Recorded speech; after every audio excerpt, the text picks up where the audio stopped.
J'aimerais qu'on prie avant de prêcher la parole de Dieu.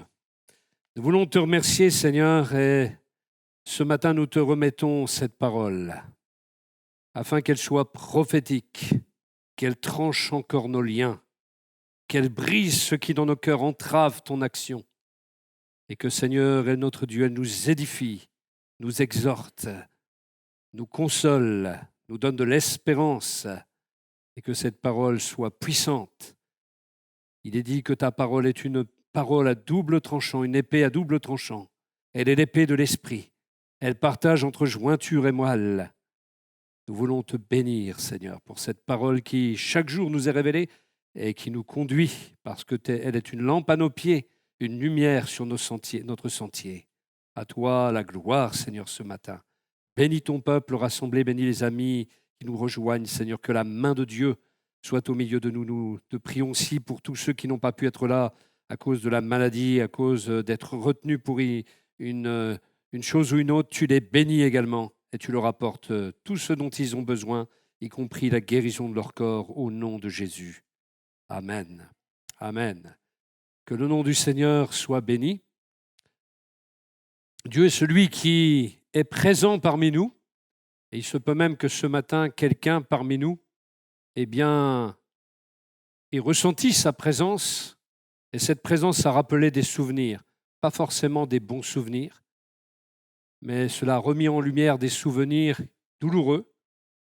Et le Seigneur te dit ce matin, cette épreuve que tu as vécue il y a déjà bien longtemps, tu en portes encore les cicatrices, tu en portes encore les stigmates en quelque sorte, mais il veut te consoler. Et il est le seul qui puisse effacer les effets de cette blessure, les effets de ce souvenir, et mettre un baume pour qu'à jamais il y ait consolation et que ce ne soit plus qu'une cicatrice. Recevez cette parole ce matin parce que Dieu est fidèle, Dieu aime ceux qui sont passés par la souffrance, parce qu'il est lui-même passé par la souffrance, mais il veut surtout se révéler comme le sauveur de notre âme. Et s'il est capable de nous parler précisément par rapport à quelque chose qu'il y a eu dans notre vie, il est capable aussi de nous sauver et de nous arracher aux ténèbres. Nous allons lire un passage, vous voyez un peu un titre un peu particulier, « Vaincre l'esprit de Jézabel ». Et on peut se demander, qu'est-ce que c'est que cette bête-là ? Qu'est-ce que c'est que tout cela ? Et nous allons lire un passage dans le livre de l'Apocalypse au chapitre 2, et au verset 19 à 23, c'est dans la lettre aux 7 églises, et en particulier la lettre à Thyatire, l'église de Thyatire, donc située en Asie mineure, c'est-à-dire la Turquie actuelle, là où l'apôtre Paul a fondé d'innombrables églises, et où l'évangile a été semé, a été planté, et où des hommes, des femmes, ont connu le Seigneur, elles l'ont loué, l'ont célébré, et ont aussi souffert pour lui, à cause de la persécution. Et le Seigneur connaissait l'ensemble de ces églises, il connaît nos cœurs, et il parle justement à cette église et lui dit « Je connais tes œuvres, ton amour, ta fidélité, ton service et ta persévérance. Je sais que tes dernières œuvres sont plus nombreuses que les premières. Pourtant, j'ai un reproche à te faire. Tu laisses cette femme, cette Jézabel qui se dit prophétesse, égarer mes serviteurs en leur enseignant à participer au culte des idoles, en se livrant à la débauche et en mangeant les viandes des sacrifices. Je lui ai laissé du temps pour qu'elle change, mais elle ne veut pas renoncer à son immoralité. Voici, je la jette, elle et ses compagnons de débauche, sur un lit de grande détresse, à moins qu'il ne change en renonçant à agir selon son enseignement. Je livrerai ses disciples à la mort. Ainsi, toutes les églises reconnaîtront que je suis celui qui sonde les pensées et les désirs secrets. Je donnerai à chacun de vous ce que lui auront valu ses actes. » Alors, qui était cette Jézabel ? Sans doute était-ce une femme qui peut-être a sévi à ce moment-là et se disait pour être une prophétesse. Et sans doute est-il question d'une telle femme, mais peut-être aussi tout simplement est-il question d'un état d'esprit qui est décrit ici, et qui rappelle l'état d'esprit d'une autre femme qui, elle, était dans l'Ancien Testament et dont nous allons définir la description juste après. Mais en tout cas, c'est un peu le mystère par rapport à cela. mais ce qu'on sait, c'est qu'elle égarait les serviteurs, elle enseignait des choses mauvaises. Alors évidemment, certains ont pris à cœur de prendre hors du contexte de ce passage le prétexte de s'en prendre aux femmes et de dire que le ministère féminin n'est pas possible, justement à cause d'un tel passage qui semble s'en prendre à une femme. Mais c'est une femme parmi tant d'autres. Hein. Et ça aurait pu être aussi un homme, puisque le Seigneur lui-même, dans une autre lettre, va s'en prendre aux Nicolaïtes, c'est-à-dire des gens qui prêchaient encore une autre doctrine, un peu démocratique, là, dans l'Église. Et donc, c'était des hommes. À chaque fois qu'il y a eu un faux enseignement, à chaque fois qu'il y a eu des égarements, il s'en est pris aux hommes comme aux femmes qui en étaient responsables. Donc, dire qu'une femme ne peut pas servir Dieu en prenant ce passage comme prétexte, c'est vraiment égarer les autres et c'est vraiment jeter du discrédit sur la Bible qui ne dit pas du tout de telles choses. Alors, c'est comme un prétexte. Et vous savez qu'un texte retiré de son contexte est un prétexte. Voilà. Le sexe féminin n'est pas le problème que souligne ce texte biblique. C'est au contraire ce qui peut exister derrière des gens, l'attitude qui peut exister derrière des gens, la manière dont ils sont influencés par ce monde. Et c'est cet état d'esprit, cette mentalité appelée l'esprit de Jézabel dans la Bible qui peut tout simplement être évoquée ici. Jézabel, en effet, nous parle d'un monde d'iniquité. Nous savons très bien que ce monde est un monde inique, un monde injuste, un monde où une vie sans Dieu, c'est-à-dire une vie injuste finalement, car Dieu seul est juste, est prônée. On assiste aujourd'hui à ce que la Bible appelle le progrès de l'iniquité. Jamais on a été autant avancé dans ce que la Bible appelle le mystère de l'iniquité qui agit déjà. Il agissait déjà au temps où l'apôtre Paul en parlait, donc il y a 2000 ans, mais c'est avancé au fil du temps. Et aujourd'hui, nous assistons à une inversion complète des valeurs. Les criminels sont relâchés, des gens justes vont en prison. Cherchez l'erreur. Aujourd'hui, on veut inscrire dans la Constitution la possibilité de croire qu'un enfant qui naît, il n'est peut-être pas homme, il n'est peut-être pas femme, il n'est peut-être rien du tout, ou les deux. Enfin, on est en train d'entrer dans une folie. Et en fait, l'esprit de Jézabel, l'esprit d'iniquité, c'est exactement ce désordre, cette folie. Vous savez, il existe un monde souterrain, un monde ténébreux, auquel il est recommandé d'ailleurs de ne pas toucher, de ne pas ouvrir des portes. Et ce monde ténébreux est un monde désordonné, un monde où le chaos, où la confusion règne et où n'importe quoi peut être dit. Vous avez dû remarquer que nous avons un président de la République qui dit toujours une chose et en dit une autre juste après. Ce qu'il appelle lui-même le « et en même temps ». Eh bien, cherchez-y une certaine inspiration, parce que c'est vraiment le désordre. On ne sait plus qui croire, on ne sait plus quoi penser. Donc là, c'est le monde politique, mais le monde politique est influencé par cet esprit d'iniquité. Le monde dans toute sa totalité. La Bible dit « le monde gît sous l'empire du malin ». Tout le monde entier est sous l'empire du malin parce que le monde rejette Dieu. Seuls ceux qui échappent à cette captivité, seuls ceux qui échappent à ce voile ténébreux qui est sur leur esprit, ce sont ceux qui ont fait la paix avec Dieu, ceux à qui Christ a été révélé et qui marchent en connaissance de cause, qui ont une cosmovision, une vision du monde qui est juste, parce qu'elle vient de la parole du Dieu vivant.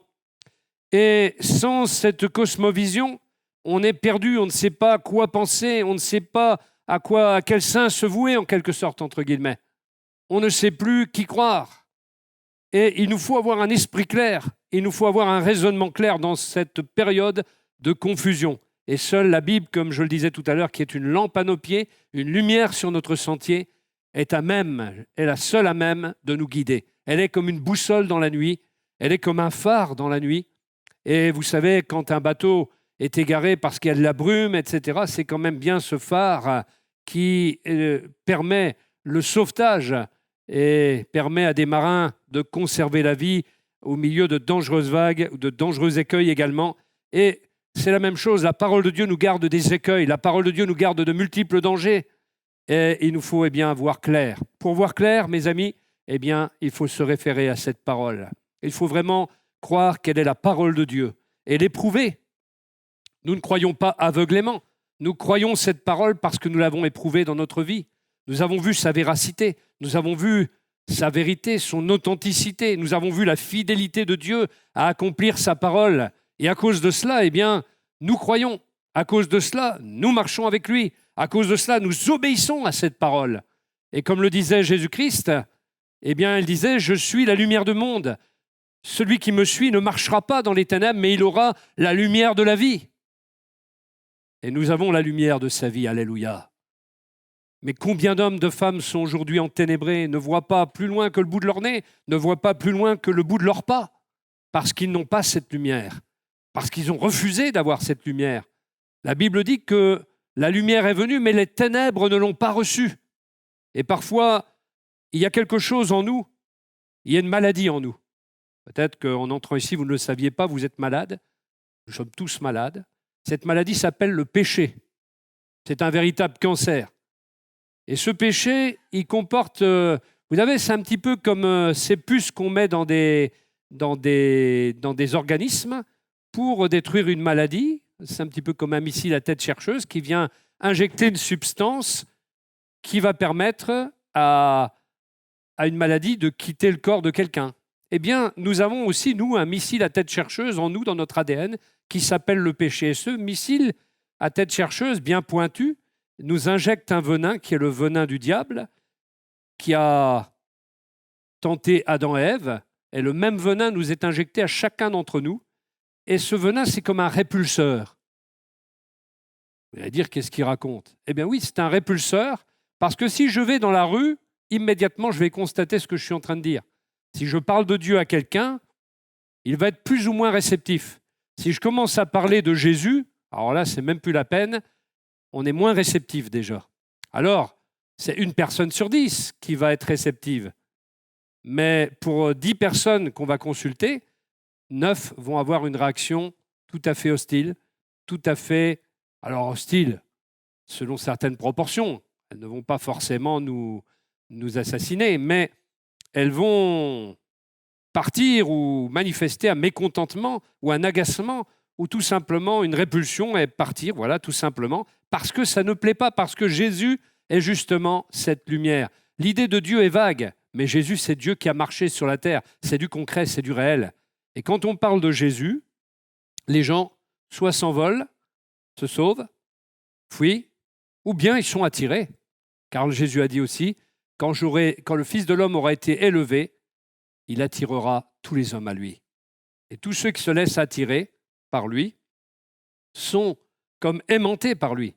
En revanche, quelqu'un qui n'aime pas la lumière va manifester cette répulsion et va repousser l'idée de Jésus. Les ténèbres ne l'ont pas reçu, n'ont pas voulu le recevoir, parce que leurs œuvres étaient mauvaises, nous dit la parole de Dieu. Et il donne la raison. Et nos œuvres sont mauvaises. Vous savez, on peut faire bonne mine, on peut avoir même une belle apparence, on peut bien présenter, comme on dit dans la vie. Mais ce qu'il y a dans le cœur, Dieu seul le connaît. Et on peut faire bien devant tout le monde, mais nous avons nos péchés, nous avons nos idées, nous avons nos façons d'être, nous avons nos façons de faire. Et parfois, on n'est pas forcément gentil avec les autres. On peut avoir l'apparence de quelqu'un de gentil, mais en vérité, être très orgueilleux.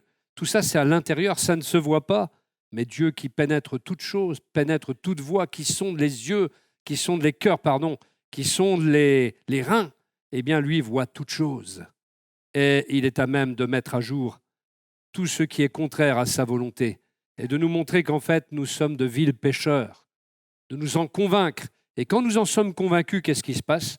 Nous avons une envie, c'est de demander pardon, chose que nous n'avions pas envie de faire quelque temps auparavant, même quelques minutes auparavant. Nous avons envie de dire « Pardon Seigneur » parce que nous savons qu'il est mort pour nous. Nous savons qu'il a donné sa vie sur la croix, qu'il a expié notre péché sur la croix. Et alors nous avons ce désir qui naît de lui demander pardon. Et alors, il se passe quelque chose de nouveau.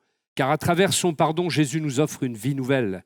Jésus nous offre cette vie nouvelle qu'il a promis, une vie qui vient du trône de Dieu. Et ce n'est pas seulement la vie éternelle pour dans demain, c'est une vie dès maintenant, une vie de qualité, une vie particulière, une vie spirituelle qui découle de son trône et que nous ne connaissons pas tant que nous n'avons pas fait la paix avec Dieu, avec qui nous avons besoin d'être connectés. Nous avons été déconnectés par le péché à cause de ce petit missile à tête chercheuse dans notre ADN, mais quand le sang de Jésus qui a coulé à la croix vient, eh bien ce sang vient effacer notre péché. Il vient briser ce petit missile à tête chercheuse, ce répulseur anti-Dieu, anti-Jésus. Et alors nous aimons Dieu, nous aimons Jésus, et nous sommes alors capables de l'adorer, de le prier, de le louer. C'est exactement ce qui se passe. Bien sûr, j'ai utilisé des images, ne prenez pas ça littéralement, mais la réalité, c'est que nous sommes vraiment pardonnés et que ce répulseur qui est en nous, eh bien, seul le sang de Jésus-Christ est à même de l'effacer. Car il est dit de lui qu'il est l'agneau de Dieu qui ôte le péché du monde. Alors revenons à notre texte parce que Jézabel, ça nous parle d'un monde d'iniquité, de ce monde dans lequel chacun est plongé et ces ténèbres qui existent. Et la question au fond est comment nous en libérer. Et ce texte apporte quelques réponses et quelques principes spirituels du royaume de Dieu pour nous parler de comment être libéré. La première chose qui est dite à cette église, c'est par rapport à l'esprit de Jézabel. Il est dit « Je lui ai laissé du temps pour qu'elle se repente, mais elle ne veut pas renoncer à son immoralité. » Donc c'est la repentance qui peut désarmer l'esprit de Jézabel. Ce ne sont pas seulement que des larmes émotives, mais c'est une véritable repentance. Ce qu'en grec traduit la repentance, c'est le mot métanoïa, qui signifie penser différemment, reconsidérer notre manière de vivre, faire un demi-tour sur nous-mêmes. Au fond, c'est changer de voie, comme cet homme qui a fait demi-tour et qui est parti sur une autre voie ferrée.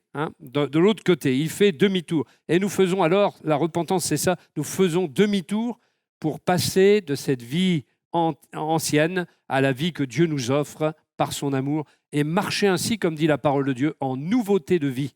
Voilà ce que permet la repentance. Elle désarme cet esprit de Jézabel qui nous soumet à toutes les tentations, aux tentations de ce monde, à entrer toujours plus fort dans le système de ce monde, le système de pensée de ce monde, avec ses modes, avec ses fonctionnements, avec ses mensonges, avec sa propagande. Parce qu'aujourd'hui, plus que jamais, la propagande est devenue quelque chose d'effectif et de fort. Alors, cette repentance, elle suppose une décision. Je lui ai laissé du temps pour qu'elle change, pour qu'elle se repente, mais elle ne veut pas renoncer à son immoralité, qui se traduit par aussi impudicité, prostitution. Il s'agit de prostitution spirituellement parlant également. Elle ne veut pas renoncer, et tout est dans la volonté. On peut refuser la grâce de Dieu, on peut refuser de se repentir. Et il y a des gens qui jouent avec la grâce de Dieu et avec sa patience, qui remettent à plus tard le fait de se repentir. Et l'iniquité, c'est cette vie qui est contraire à la volonté de Dieu, à la vie juste que Dieu veut que nous menions. C'est une vie loin de lui, c'est une vie contraire à sa volonté. Elle peut même avoir les apparences de la piété, mais en renier tout ce qui en fait la puissance. Elle peut avoir l'apparence religieuse, mais elle fait exactement le contraire une fois que la messe est finie ou que le culte est fini. C'est ça l'apparence religieuse, l'apparat.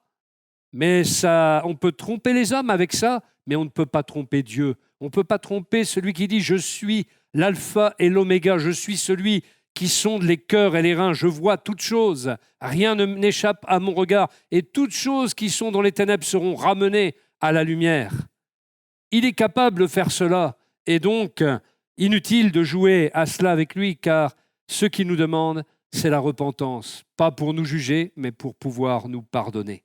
La repentance est quelque chose de surnaturel qui est provoqué par l'action du Saint-Esprit dans les cœurs. Cette repentance, elle inclut notre possibilité pour nous de renoncer. Certains renonceront à la pornographie, certains renonceront à la fornication, d'autres renonceront à l'adultère, d'autres renonceront à l'occultisme et à l'ésotérisme, toutes ces choses dans lesquelles aujourd'hui l'homme est facilement attiré et que Dieu interdit dans sa parole parce que c'est un danger que de laisser des puissances invisibles pénétrer dans la sphère de l'activité humaine. Et donc, il y a le renoncement. C'est pour ça qu'il est dit « elle ne le veut pas ». Il nous faut vouloir renoncer à notre ancienne vie et pouvoir obéir à Dieu. Et puis, elle inclut cette repentance, une fois qu'on s'est repenti, la libération. Forcément, nous sommes libérés de toutes sortes de servitudes, de toutes sortes de choses qui nous rendaient addicts, captifs. Celui qui se droguait, libéré de la drogue. Celui qui avait une addiction, peut être libéré par la puissance de Jésus, qui est le libérateur. Et puis, une autre conséquence de la repentance, c'est que Dieu vient nous remplir de ce qui nous manquait, la plénitude du Saint-Esprit. Il vient nous remplir, car il est celui qui remplit tout et en tous. Et ce qui manque à l'homme, et beaucoup d'écrivains, beaucoup de philosophes comme Pascal, comme Saint-Augustin, comme Bossuet, comme d'autres encore ont pu montrer combien l'homme a un manque. Et c'est Pascal qui a dit que l'homme a dans le cœur un vide en forme de Dieu. Et ce vide, les gens essaient de le combler par toutes sortes de choses. On essaie de le combler par le matérialisme, par la surconsommation. On veut toujours ce qu'on n'a pas. Et ça rappelle cette chanson qu'un pasteur chantait, que nous écoutions hier, comme ça dans la voiture. Eh bien, c'était Monsieur Assis Javet qui voulait une petite bicyclette pour aller travailler. Dans son petit cœur, ce serait la fête, s'il l'avait. Et puis après, il veut une mobilette, et puis après une voiture, puis après, il s'aperçoit qu'il est toujours dans les bouchons. Et à la fin, il revient à son petit vélo. Mais ce qui lui manquait, c'était le meilleur ami, dit le chanteur. C'est Jésus. Et s'il avait été travaillé, que ce soit à pied, en vélo, en mobilette, il serait allé travailler avec la joie dans son cœur. Parce que quand on manque avec Jésus de quelque chose de matériel, eh bien, on est quand même rempli de joie. On n'a pas besoin d'avoir toute chose, d'avoir le dernier téléphone portable, le dernier cri, le Samsung ou ce qu'on veut. On n'a pas besoin de tout ça. Si on en a un, tant mieux, mais ce n'est pas avec ça qu'on vit, ce n'est pas de ça qu'on vit, et ce n'est pas de ces convoitises-là avec lesquelles on va se remplir. Mais Jésus vient remplir le vide, parce qu'il est celui qui nous manque, il est l'horloger qui nous a créés, et l'horloge a besoin de son créateur pour fonctionner. L'horloge a besoin de l'horloger, et nous avons besoin de Jésus pour remplir notre cœur et nous assurer le bonheur, même dans l'épreuve, même dans la difficulté. Moi, j'ai toujours été frappé de voir des frères et sœurs qui passaient par les difficultés, par la maladie, et de voir combien ils rayonnaient de joie malgré les souffrances, malgré les difficultés des fois qui s'amoncellent, parce que le chrétien n'est pas épargné plus que les autres dans cette vie. Ce serait injuste, quelque part, si nous étions épargnés et que d'autres vivaient des souffrances et puis que nous n'en vivions pas. Forcément que tous sont éprouvés, mais ce qui va changer les choses, c'est notre capacité de réaction qui n'est pas la même. Parce que nous ne sommes pas seuls, nous réagissons dans nos épreuves avec le Seigneur dans notre cœur, dans notre vie, avec sa parole pour nous guider, pour nous consoler, pour nous diriger. Les hommes de ce monde sont seuls, bien seuls, dans la nuit ténébreuse. Et nous en faisions partie de cette nuit ténébreuse auparavant. Je me souviens, moi, je me sentais vide auparavant. Nous étions errants, comme des brebis, sans berger. Nous étions dans la nuit noire et ténébreuse de ce monde qui n'a rien à nous offrir, si ce n'est de l'éphémère, du temporaire, de l'artificiel. Mais ce que Dieu a à nous offrir est quelque chose de réel, d'authentique, qui dure.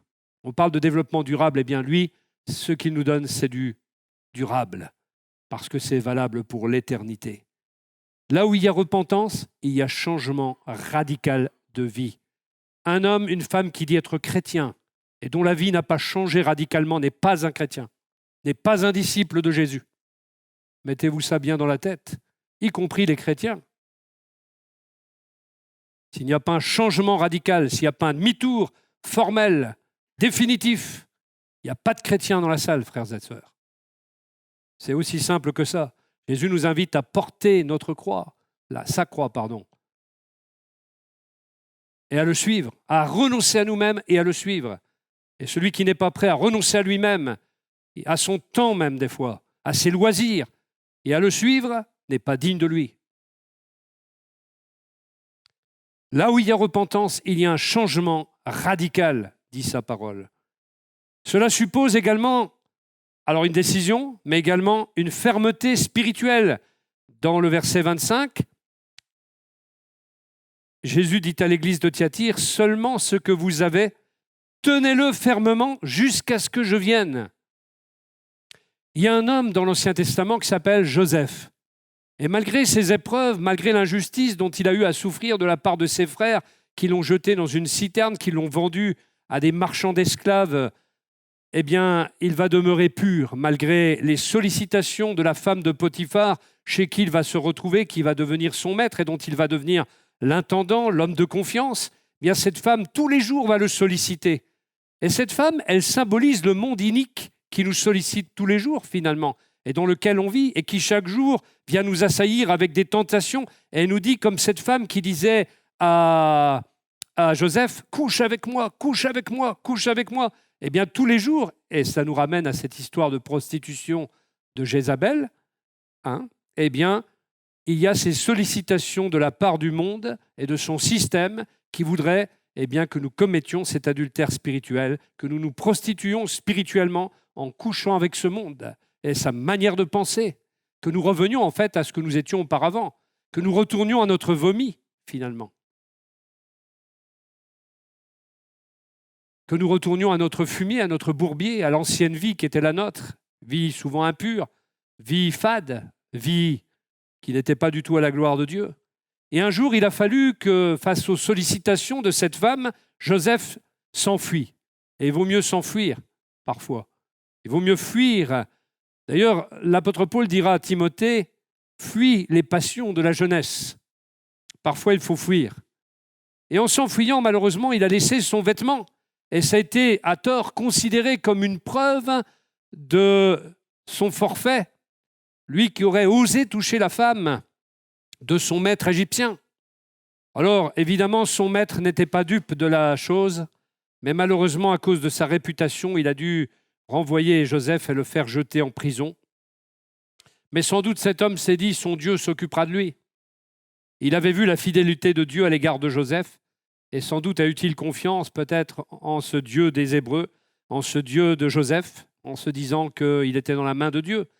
Mais il n'était pas dupe, il savait très bien que sa femme avait agi mal. Et aujourd'hui, le monde veut dire aux chrétiens que nous sommes de jeter nos valeurs, et même de les inverser. Il faudrait qu'on accepte tout comme étant quelque chose comme étant synonyme de tolérance. Quelqu'un a dit, on ne peut pas tolérer l'intolérable. La tolérance s'arrête à l'intolérable. Ma tolérance s'arrête à ce que je ne peux pas tolérer, et encore moins à ce que Dieu ne peut pas tolérer. La Bible dit que les yeux de Dieu sont trop purs pour voir l'iniquité. Et nos yeux et nos oreilles, parfois, nous voulons les fermer, et ainsi que fermer nos yeux sur certaines choses, car elles sont impures. Alors nous ne voulons pas de ces valeurs inversées, nous voulons les valeurs du royaume de Dieu. Nous voulons conserver notre intégrité. Nous voulons protéger nos familles, nos foyers. Ce monde fait des propositions qui vont à l'encontre des lois de Dieu. Et cette inversion des valeurs, il y a des gens courageux, même publiquement, qui sont capables de le dire, qu'il y a une inversion des valeurs. Il y a quelques jours, cette journaliste que vous connaissez peut-être, Christine Kelly, qui d'ailleurs est chrétienne engagée, eh bien, soulignait tout cela et dénonçait cette inversion des valeurs. Elle osait le dire à la face du monde, ce qui peut lui valoir des problèmes dans sa carrière, croyez-moi, elle en a déjà eu d'ailleurs. Mais elle n'a pas peur de dire les choses. Elle a une armée de gens qui prient pour elle parce qu'elle est exposée dans sa position. Elle est exposée évidemment à tous les bien-pensants, à tous les bobos qui voudraient inverser ses valeurs et qui dénoncent de telles personnes qui sont justes. Comme Joseph, comme Christine Kelly, comme d'autres, il faut tenir ferme et garder ce que nous avons, la perle de grand prix qu'est le royaume de Dieu que nous avons trouvé dans notre vie. Jézabel fait référence donc à une reine mauvaise de l'Ancien Testament. Alors on va voir qui était cette reine Jézabel. Qui était cette reine Jézabel? Elle est même devenue la terreur d'un prophète qui n'a pas su gérer la chose, qui a même déprimé, tombé dans une profonde dépression. Il était peut-être un peu trop sûr de lui au départ et il n'a pas pris garde à l'ennemi qu'il avait en face de lui. Et le prophète Élie n'a pas été jusqu'au bout du combat, malgré ses éclatantes victoires sur le mont Carmel face aux prophètes de Baal, qui avaient été institués par Jézabel et le roi Achab, son mari.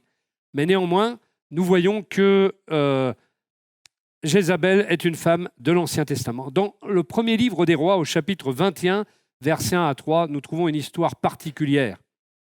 Après ces événements, voici ce qui arriva. Un certain Naboth de Israël avait une vigne à Jizréel, à côté du palais d'Achab, roi de Samarie. Achab était un mauvais roi. Il ordonna à Naboth, « Donne-moi ta vigne. » Rien que ça, hein, pour que j'en fasse un jardin potager, car elle est tout près de ma maison. Je te donnerai à la place une vigne meilleure, ou si tu préfères, je te paierai sa valeur en argent. Mais Naboth répondit à Achab, « Que l'Éternel me garde de te donner l'héritage de mes ancêtres. » Alors vous allez peut-être dire, il faisait des histoires, cet homme-là, Naboth. Après tout, il aurait peut-être dû accepter le marché, conclure le marché, parce qu'après tout, il aurait gardé la vie. Mais c'est oublier pas mal de choses qui ne sont pas écrites là tout de suite. Mais on sait juste que la vigne de Naboth, qui était viticulteur, vous l'avez compris, jouxtait le palais du roi Achab. Et c'était donc un viticulteur qui tenait à sa terre. Et dans un instant de convoitise, parce qu'il s'ennuyait, qu'il était capricieux et qu'il avait tout pour le satisfaire, mais rien ne le satisfaisait. C'était encore un monsieur assis Javet. Alors il ne pouvait pas avoir une Torpedo, il ne pouvait pas avoir une Formule 1. Alors il voulait une vigne d'un seul coup. Mais bien sûr, il voulait la vigne du voisin. Et par caprice personnel, il va lui demander donc de donner sa vigne, et même il veut l'échanger ou lui payer, je ne sais plus. Et c'est méconnaître néanmoins ce que représentait la terre aux yeux des gens comme Naboth, des Israélites donc. Et Achab n'avait normalement pas le droit d'user de son autorité en tant que roi d'Israël pour s'emparer de la terre de ses sujets. Pourquoi ?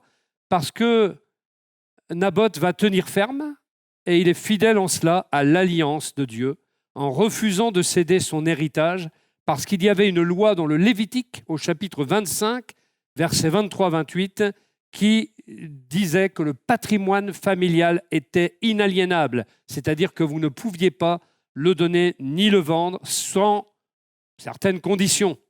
Il devait rester dans le clan familial et dans la tribu d'origine, et le droit de cité de son propriétaire lui était lié.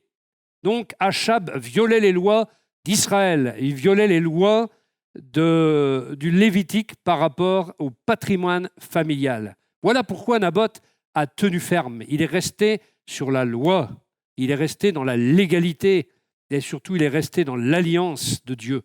Achab avait tout ce qu'il voulait, il était le roi, pouvait avoir tout ce qu'il voulait, mais il fallait encore qu'il convoite ce qui appartenait à un autre. Et Achab a voulu changer en quelque sorte le caractère de ce que Naboth possédait. Il a voulu arracher ce que Naboth avait semé pour en faire autre chose à sa guise, selon ce qui était ses dispositions à lui. Mais Naboth n'était pas comme Achab. Naboth n'était pas un homme faible. Bien sûr, il va périr, il va perdre la vie, mais ce n'était pas un homme faible. Ce n'était pas un homme faible de caractère comme Achab qui avait besoin de Jézabel parce que Jézabel était la femme qui portait les culottes.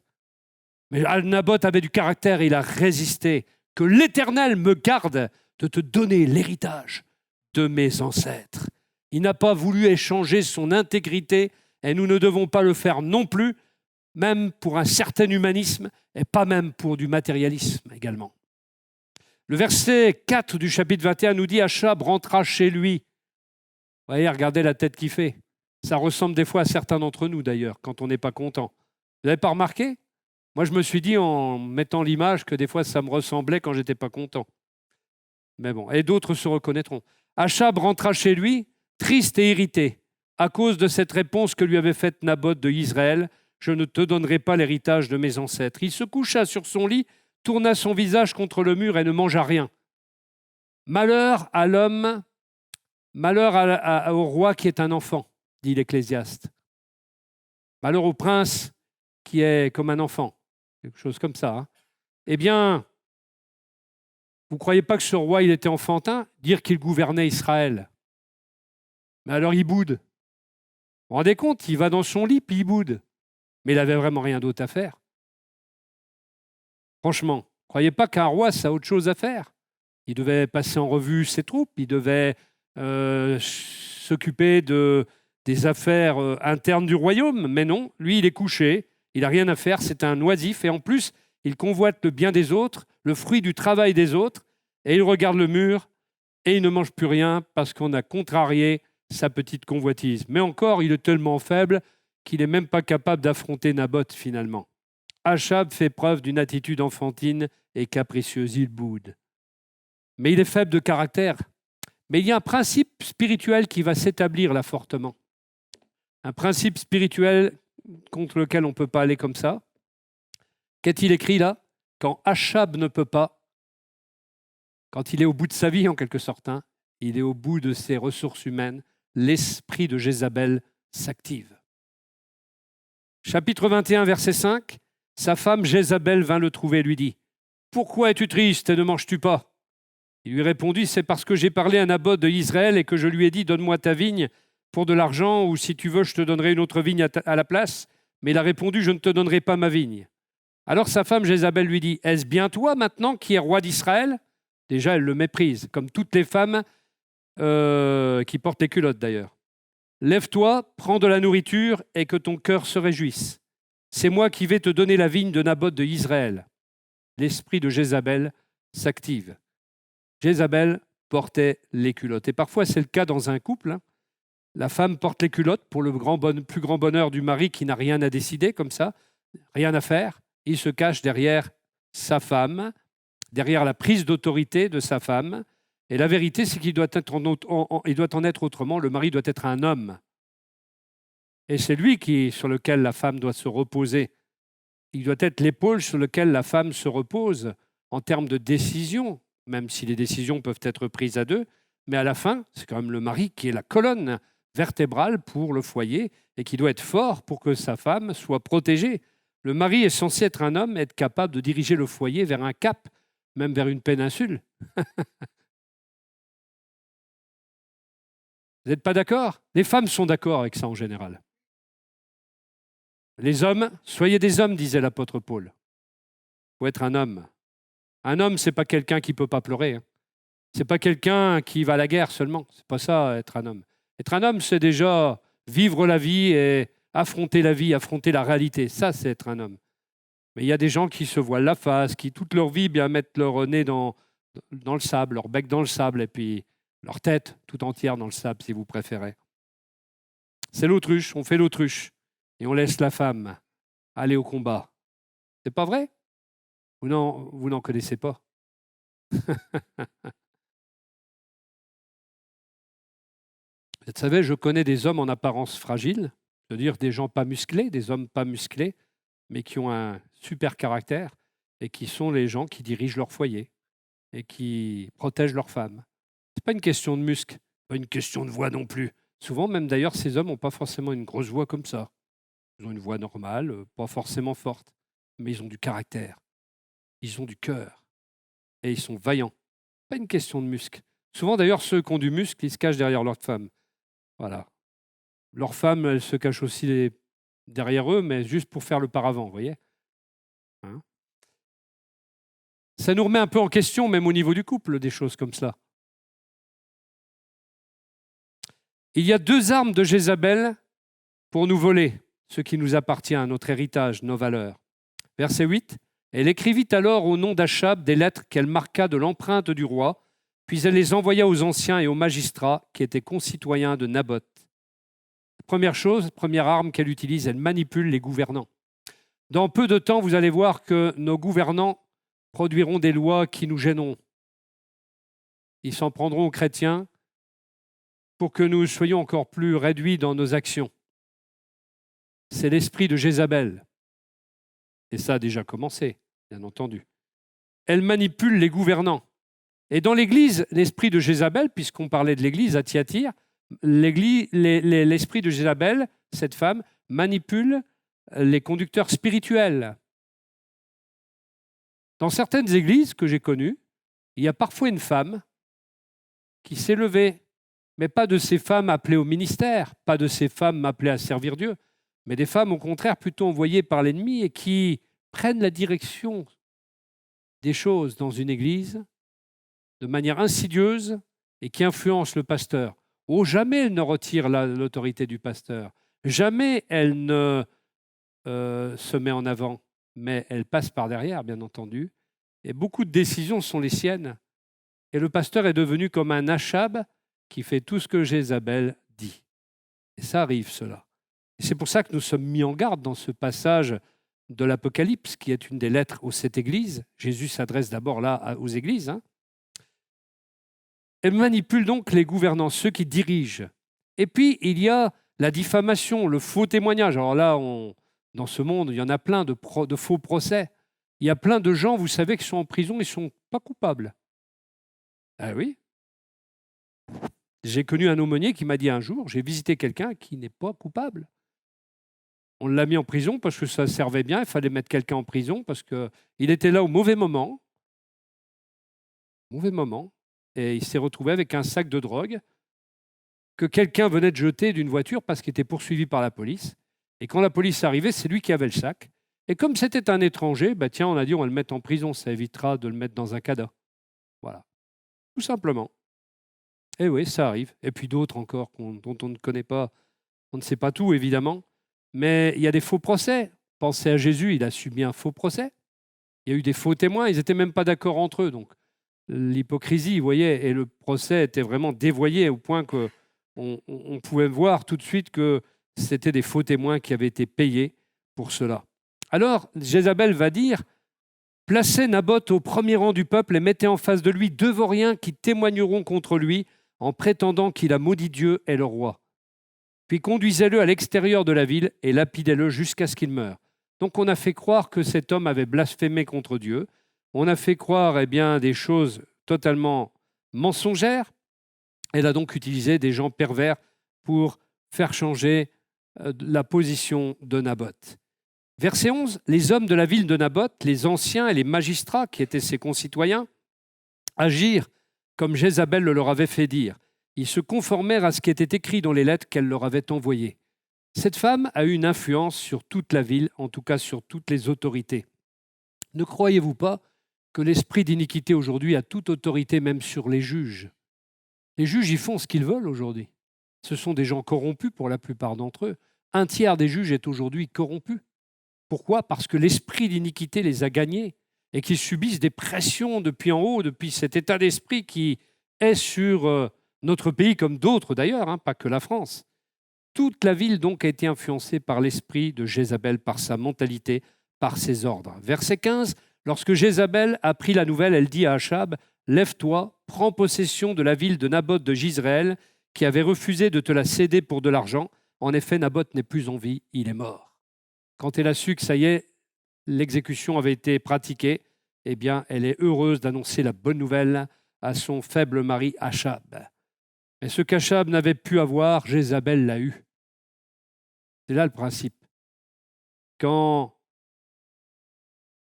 Achab est au bout de ses forces, l'esprit de Jézabel s'active et obtient ce que Achab n'a pas eu.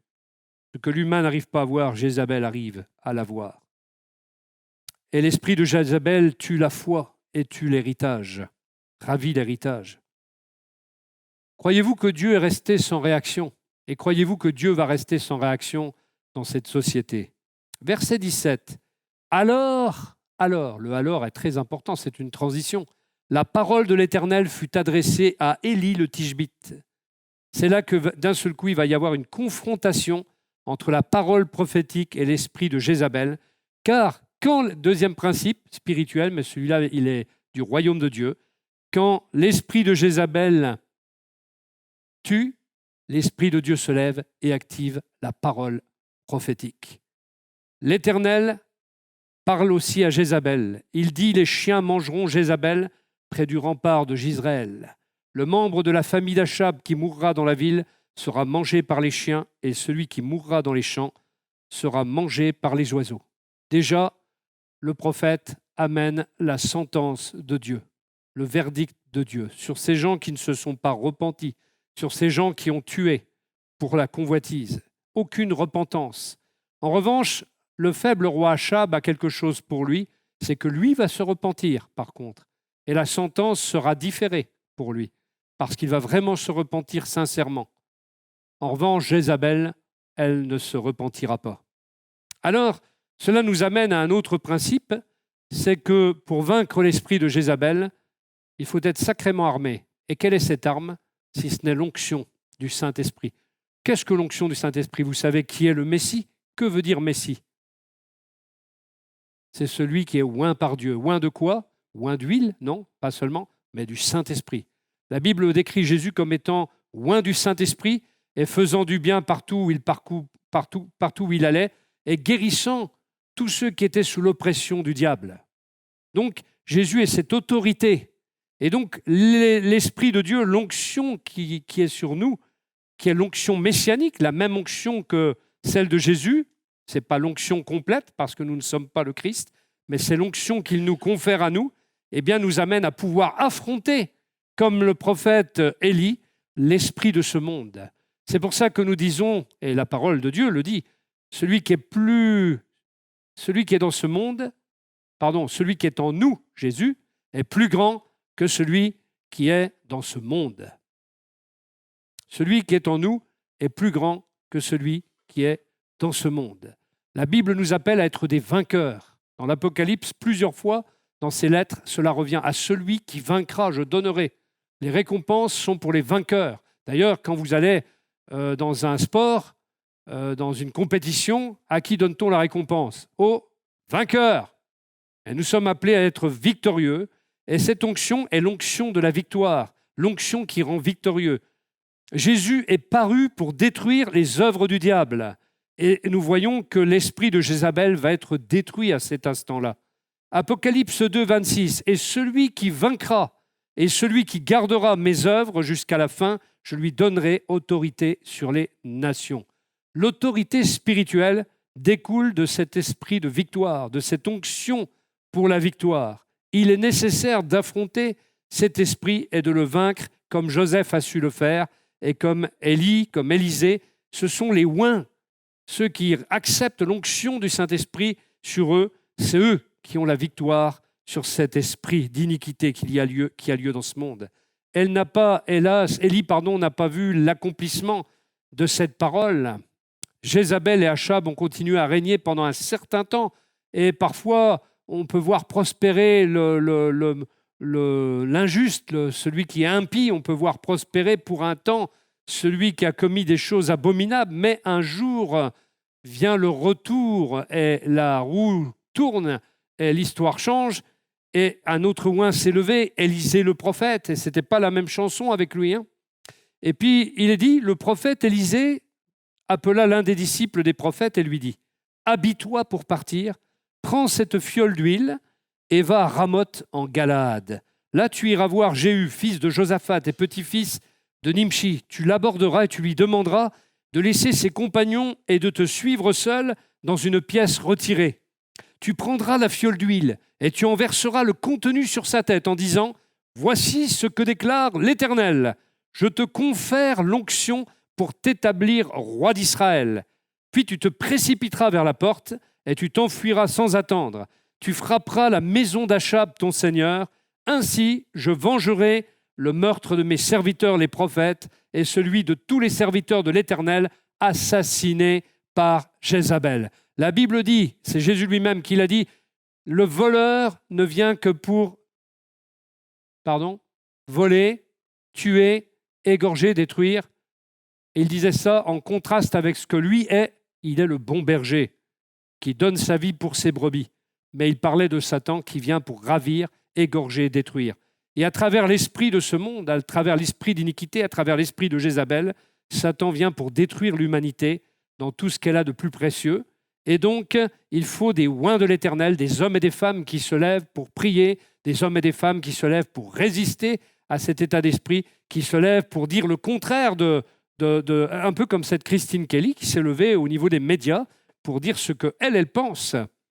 Et donc, des temps d'onction viennent sur l'Église. Pourquoi ? Parce qu'il y a des gens qui ne sont pas d'accord avec tout ce qui se passe, Et il y a des gens qui cherchent Dieu et qui tâtonnent dans les ténèbres et qui veulent connaître la force que nous avons. Ils veulent l'avoir, ils veulent avoir l'espérance, ils veulent vivre de cette puissance de vérité, de la puissance de cette parole qui vient de Dieu. Ils veulent vivre de la même chose que nous, être habités par le Saint-Esprit, revêtus par lui, pour pouvoir résister dans ces temps difficiles. Et vous savez, les temps vont encore empirer. Mais malgré tout, là où il y a des ténèbres, il y a aussi la lumière qui est de l'autre côté, qui vient. Et tous ceux et celles qui n'ont pas envie de voir leur vie dévastée par cette iniquité, eh bien ceux-là vont être happés par le Seigneur et vont trouver en lui leur refuge. Alléluia. Et nous voyons ici que cet homme, Élisée, il est oint comme roi, et il y a Jéhu, et Jéhu est oint également, et il y a une troupe de guerriers qui l'accompagnent. Il n'est pas seul, il y a des gens motivés qui vont derrière lui, et on peut se lever et voir d'autres chrétiens, d'autres hommes et femmes motivés. Et vous savez, des chrétiens véritables, nous en trouvons partout, chez les protestants, chez les évangéliques, chez les catholiques aussi. Il y a aussi des chrétiens nés de nouveau, qui marchent avec Dieu. Et ceux-là, ils sont avec nous, croyez-le, ils ne sont pas contre nous. Et nous formons tous une armée, là où nous sommes placés, là où nous sommes répandus par le Seigneur. Et nous formons une armée, pas de combat, mais une armée de combat spirituel. On n'a pas de canon, nous. Mais on a l'arme de la prière, c'est l'arme suprême. Nous pouvons prier Dieu. Et quand nous prions Dieu, la main de Dieu se lève. La main de Dieu agit. Et nous voyons, quand nous prions, il y a des gens qui viennent nous rejoindre. Nous prions et il y a des gens qui se donnent à Dieu. Il y a des gens qui passent par les eaux des baptêmes. Bientôt, cette salle sera trop petite pour contenir les gens qui vont venir. Et je ne le dis pas parce que je suis un prophète, je le dis parce que c'est logique. C'est logique. Il y a des ténèbres, les gens en ont marre. Et ils cherchent Dieu sans le savoir. Et quand ils vont le trouver, ils seront nombreux. C'est par vagues. Et vous aurez cette salle ne pourra plus contenir les gens. Déjà, on est limite là. On a déjà dépassé la capacité de cette salle. C'est 52 personnes. Et la plupart du temps, il y a l'autre jour, on était 75 frères et sœurs. J'ai compté. Et nous avons parlé de changer déjà. Et dès qu'on a parlé de changer, il s'est passé des choses. Ils se parlèrent l'un à l'autre, dit la parole de Dieu. Et quand on se parle et qu'on parle ensemble des projets du royaume de Dieu, il y a des choses qui se passent. Et dès qu'on en a parlé, il y a eu des choses. On a d'abord un gars qui a traversé le toit, qui a voulu nous voler ici. C'était une réaction. Et puis cette fois-ci, nous avons des gens qui viennent et la salle se remplit petit à petit. Eh bien, ce n'est pas fini. Et nous voulons encore gagner des hommes et des femmes à l'Évangile pour qu'ils connaissent la même grâce que nous, pour qu'ils connaissent la même joie que nous. Alors il est accompagné de cette troupe de guerriers motivés, cette troupe qui vient avec force. Et on a dit à Jézabel que Jéhu arrivait. Et qu'est-ce qu'elle fait? On l'a vu tout au début dans l'image, elle met du fard à ses yeux. Elle essaye de séduire, ultime tentative de séduction pour sauver sa vie. Elle sait qu'elle est perdue, alors elle essaye de sauver sa vie. Et combien de fois ce monde essaye de se déguiser en un monde nous donnant des illusions, disant que peut-être il peut encore nous faire rêver. Moi, je sais que ce monde ne peut plus nous faire rêver. Ce monde est un monde déchu. Et il a progressé dans cette déchéance. Il est en train de progresser dans cette déchéance. Ce n'était peut-être pas le cas il y a 40, 50 ans, mais là, il y a une déchéance de plus en plus profonde. Oui, il y a du progrès technique, du progrès technologique, mais ça n'empêche que spirituellement, ce monde est en train de régresser. Quand vous voyez qu'il y a même des gens qui couchent avec des animaux aujourd'hui, à Sedan, j'ai entendu un cas comme ça, à Charleville aussi, au XXIe siècle, des gens qui couchent avec leurs animaux, pas seulement parce qu'ils le mettent dans leur lit, mais non, pas pour la chaleur, pour des relations sexuelles, cher ami. Mais oui, ce qu'on appelle la zoophilie, des choses comme ça, horribles, abominables, dont il est dit par Dieu, un homme qui couche avec une bête, dans cette époque en Israël, on le lapidait. Mais ce n'est pas nouveau, la preuve, puisque Dieu en parlait dans sa parole à Israël. C'était les coutumes c'était les coutumes du pays de Canaan avant que ce soit conquis par Josué et les armées d'Israël. C'était les coutumes de Canaan. Donc on régresse, chers amis, on régresse. Alors, la suite du passage. La suite du passage. Jéhu était sur le point d'entrer à Jizréel. À cette nouvelle, Jézabel se farda les yeux. arrangea sa chevelure et se pencha à sa fenêtre pour regarder. Lorsque Jéhu eut franchi la porte de la ville, elle lui cria « Viens-tu pour la paix, nouveau Zimri, assassin de ton Seigneur ?» Il leva les yeux vers la fenêtre et s'écria « Qui de vous est pour moi ? Qui donc ?» Alors 2 ou 3 chambellans se penchèrent vers lui aux fenêtres. Il leur ordonna « Jetez-la en bas !» Ils la précipitèrent dans le vide, et son sang éclaboussa le mur et les chevaux. Jéhu passa sur elle avec son char, puis il entra dans le palais pour manger et pour boire. Ensuite, il ordonna à ses compagnons « Occupez-vous de cette femme maudite et enterrez-la. Après tout, c'est une fille de roi. » Ces hommes allèrent pour la mettre au tombeau. Il a fait preuve d'humanisme, là. Sauf que dans ce domaine-là, on ne fait pas preuve d'humanisme. Regardez la suite. Ces hommes allèrent pour la mettre au tombeau, mais ils ne trouvèrent d'elle que son crâne, ses pieds et ses mains. Ils retournèrent l'annoncer à Jéhu qui s'écria « C'est bien ce que l'Éternel avait annoncé par son serviteur Élie de Tishbé, lorsqu'il a déclaré « Les chiens dévoreront le corps de Jézabel dans le champ de Jizréel. Les restes du cadavre de Jézabel seront dispersés comme du fumier pendu sur le sol du champ de Jizréel, de sorte que personne ne pourra dire « C'est Jézabel ». Elle a mis ses atouts physiques en valeur, et Jéhu était un homme, il connaissait ses faiblesses. Il aurait pu monter, aller la chercher, mais il ne l'a pas fait. Il s'est positionné et il a pris ses distances, il connaissait ses limites et les pièges de cette femme, et s'est dit que les eunuques, parce que les chambellans c'était des eunuques en fait, il s'est dit qu'ils étaient les gens adéquats, c'était des gens qu'on castrait pour qu'ils servent à la cour. Eh bien, ces eunuques étaient les gens tout à fait adéquats pour la jeter en bas. Eux, ils ne succombaient pas aux séductions de cette femme. Et donc, ils l'ont jetée par la fenêtre. Les gens vainqueurs sont ceux qui vivent pour le royaume de Dieu, c'est-à-dire ce sont ceux qui se sont fait eunuques pour le royaume des cieux. Vous connaissez cette parole de Jésus disant que certains se sont fait eunuques pour le royaume des cieux. Ça ne veut pas dire qu'ils ont été castrés, ça veut dire qu'ils ont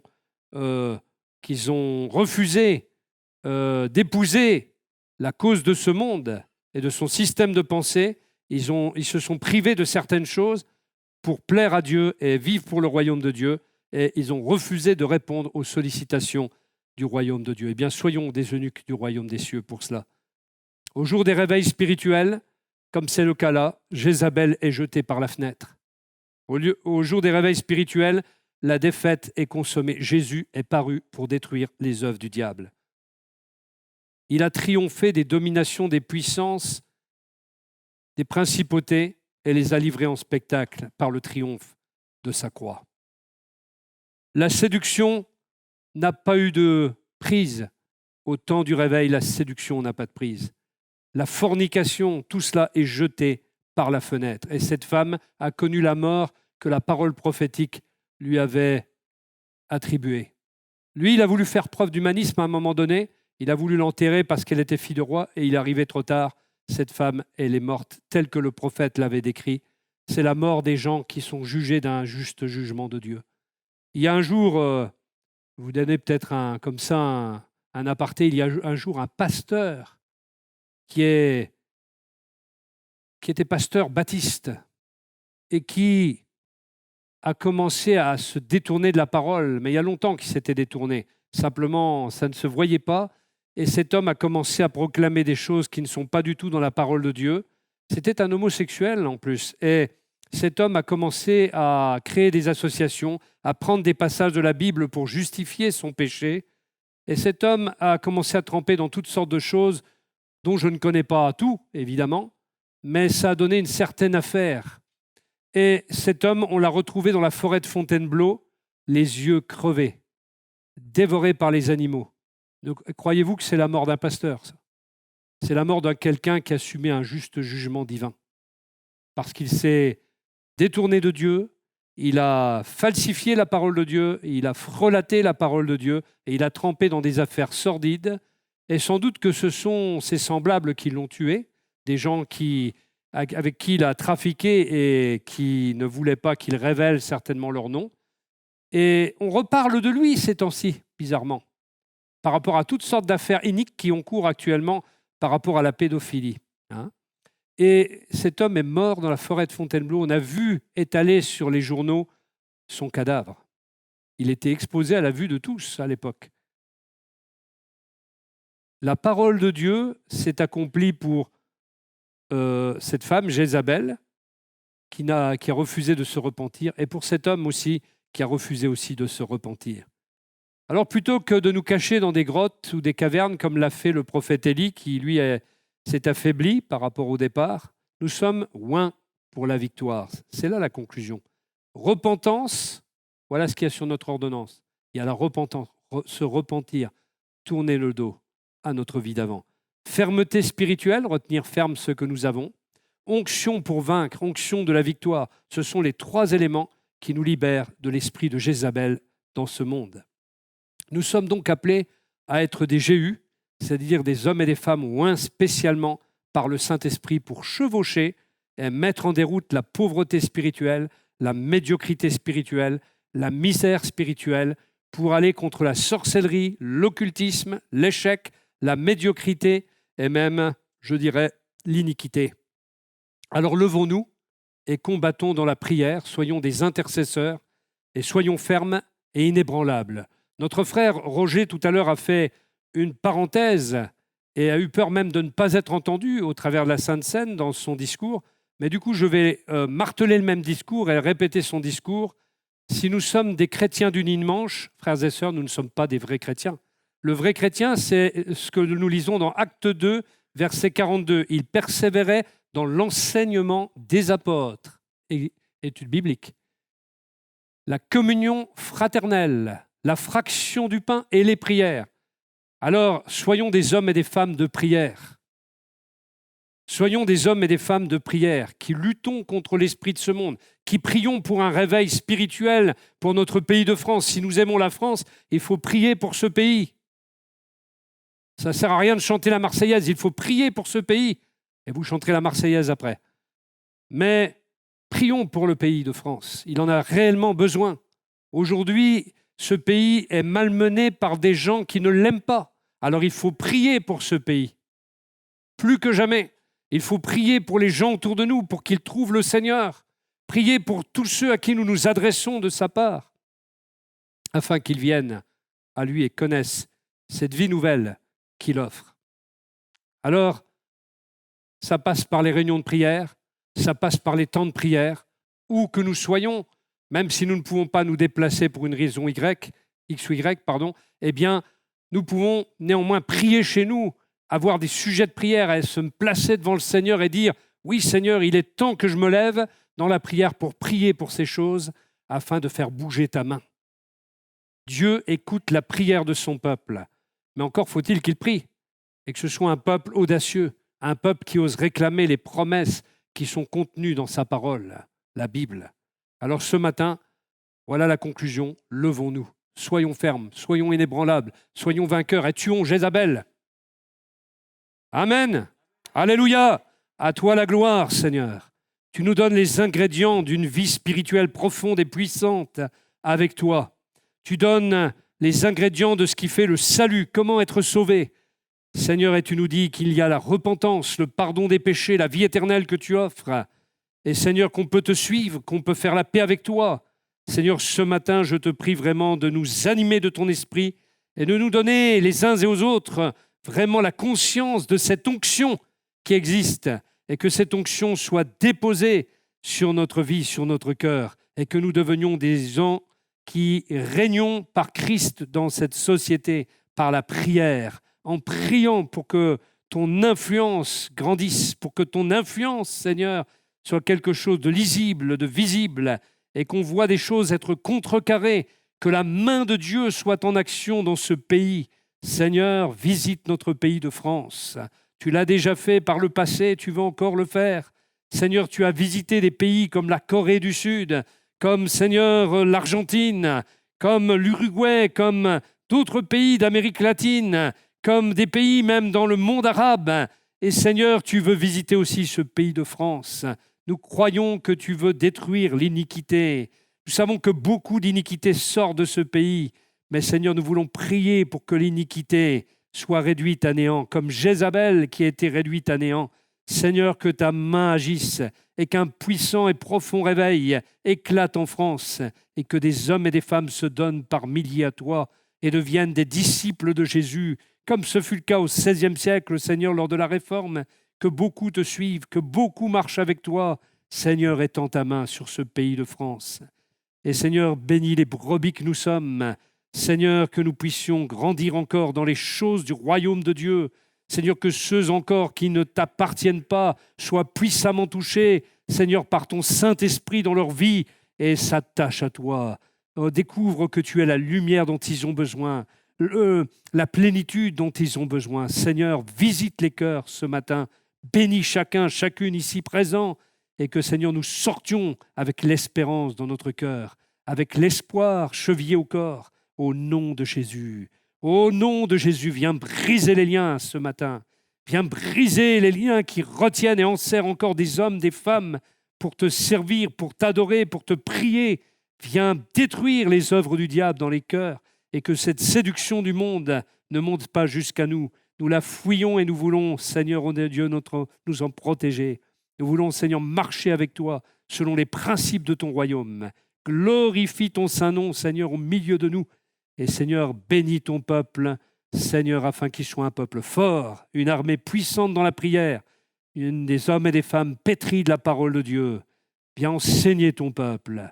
Viens donner la soif à ton peuple, la faim de ta parole. Seigneur, produis un réveil en France qui donnera faim et soif de ta parole à ce peuple de France qui s'est éloigné de tes valeurs, Seigneur. Ce peuple qui est anesthésié, viens le réveiller, Seigneur. Seul un réveil du Saint-Esprit peut réveiller le peuple français, Seigneur, de sa torpeur, de son confort, Seigneur, de son manque de prise de position, Seigneur, de sa lâcheté, de cette attitude d'Achab qui regarde ailleurs pendant que des choses se passent, qui regarde en mettant la tête dans le sable, Seigneur. Étends ta main sur ce peuple, Seigneur, et fais-en à nouveau un peuple fort, un peuple pétri de valeurs du royaume de Dieu, Seigneur, un peuple de principes, un peuple d'honneur. Nous te prions, Seigneur, de faire de grandes choses en France, Seigneur, au nom merveilleux de Jésus. Amen. À toi la gloire, Seigneur. À toi l'honneur et la puissance, le règne, la majesté, ô notre Dieu. Amen.